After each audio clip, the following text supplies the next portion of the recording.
السلام علیکم. آپ ملاحظہ فرما رہے ہیں voice of legal rights by Talib, اور میں ہوں آپ کا ہوسٹ طالب نقوی ایڈوکیٹ. ناظرین، آج کے ویلاگ میں اچھی خبریں بھی ہیں اور ایک آدھی بری خبر بھی ہے، لیکن سب سے پہلے ہم آغاز کر دیتے ہیں اچھی خبر کا. اور وہ کچھ یوں ہے کہ فیڈرل گورنمنٹ کے امپلائیز کو جو تنخواہ ملے گی اس میں 15% عید الاؤنس شامل ہوگا، یعنی انہیں 15% تنخواہ زیادہ ملے گی. تو فیڈرل گورنمنٹ کے جو تمام ملازمین جو ہیں انہیں ہم مبارکباد دیتے ہیں. اور اب ہماری نظر ہے کہ کیا یہ پی ٹی سی ایل کو بھی فائدہ ملے گا یا نہیں، یہ آنے والے دنوں میں پتہ چلے گا. اور ناظرین، اب پھر ہم دوبارہ اس پہ آ جاتے ہیں، پی آئی اے کے میٹر پہ. جیسا کہ آپ جانتے ہیں اور جیسا کہ ہم نے آپ کو بتایا تھا کہ پی آئی اے کی ہم ڈیولپمنٹ دیتے ہیں، تو لیٹسٹ ڈیولپمنٹ یہ ہے کہ یو اے ای، سعودی عرب اور قطر نے پی آئی اے کی خریداری کے لیے رابطے تیز کر دیے ہیں. اور پھر ہوگا وہی کہ ان میں سے ایک کنٹری لے لے گا اور پھر وہ اپنی کڑی شرائط رکھے گا.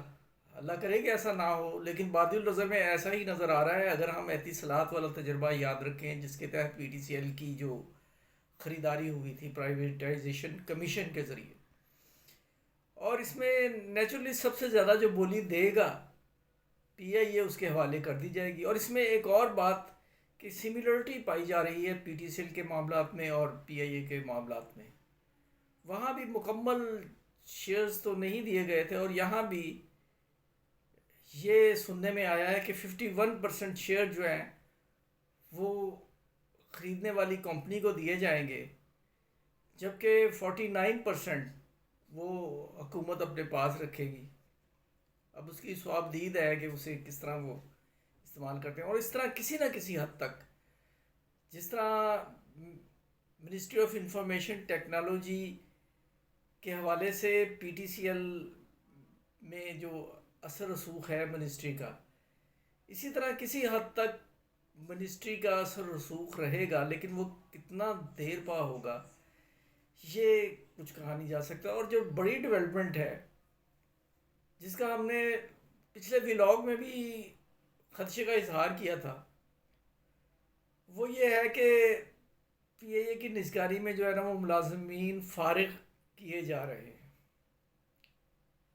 اور پشاور سمیت کہتے ہیں کہ صوبے بھر میں سے 500 سے زیادہ ملازمین اور افسران کو فارغ کیے جانے کا امکان ہے. اور ان کی فہرست جو ہے وہ ہمارے ذرائع کے مطابق، بلکہ اخباری رپورٹ بھی آ چکی ہے، اب تو فہرستیں مکمل کر لی گئی ہیں. اضافی تمام سٹاف کو فارغ کیا جائے گا. سخت الزامات کے تحت بھی بعض ملازمین کو فارغ کیا جائے گا. اور چترال سے بھی سٹاف فارغ کیا جائے گا. ڈیرہ اسماعیل خان، بنوں، سوات، یہ تو کے پی کے حد تک ہو گیا. ظاہر ہے اوور آل پاکستان میں یہ سب کچھ ہوگا. بعض اہم شعبوں کے ملازمین کو فارغ نہیں کیا جائے گا، جیسا پی ٹی سی ایل میں بھی اگر آپ دیکھیں تو ایسا ہی ہوا ہے. سیلز کے حوالے سے ملازمین اور افسروں کو فارغ کرنے کی کم سے کم شرح مقرر کی گئی ہے. زیادہ تر ملازمین کو فارغ کیا جائے گا. اور پی آئی اے نے پہلے ہی سے پشاور سے اندرون ملک تمام پروازیں جو ہیں وہ بند کر دی ہیں، اور ملازمین کو فارغ کرنے کے لیے یکمشت تنخواہوں کی ادائیگی کی جائے گی. پینشن وغیرہ نہیں دی جائے گی. فارغ کرنے کے بعد میڈیکل وغیرہ تمام مراحت ختم ہو جائیں گی. اور جیسا کہ ہم نے بتایا کہ اب دیکھیے کیا ہوتا ہے اس میں. حکومت کو یہ چاہیے کہ اگر ایکسکیوز می فارغ کیا جا رہا ہے تو ایک تو ہوتا ہے کہ جبری ایک چھانٹی کے ذریعے، اس میں ذرا نقصان رہتا ہے. ہونا تو یہ چاہیے کہ کوئی وی ایس ایس، یہ خبر بھی ہے کہ وی ایس ایس یعنی والنٹریلی سپریشن اسکیم انٹروڈیوس کروائی جائے گی. اگر ایسا ہوگا تو پھر کچھ نہ کچھ کمپنسیشن ہو جائے گی. اور ناظرین، ایک اور خوش خبری یہ ہے، اور وہ ہماری جو فیمیل ٹیچرز ہیں کے پی کے کی، ان کے حوالے سے، کہ جو میٹرنٹی لیو پر جائیں گی فیمیل سٹاف، انہیں جو ہے وہ بیسک پے پر انہیں یعنی 3 مہینے کی مدت میں بیسک پے دی جائے گی. یہ سہولت پہلے بھی تھی، لیکن اب جو ہے اس میں یہ جدت پیدا کی ہے انہوں نے کہ اس میں ایڈ ہاک اور کانٹریکٹ امپلائیز کو بھی شامل کیا گیا ہے. یہ ایک اچھی بات ہے فیمیل سٹاف کے لیے، یہ یقیناً ایک اچھی بات ہے. تو آج کا یہ مختصر جو ویلاگ ہے اسی پہ ہم اتفاق کرتے ہیں، اور آپ کی تجاویز آراء کا انتظار رہے گا.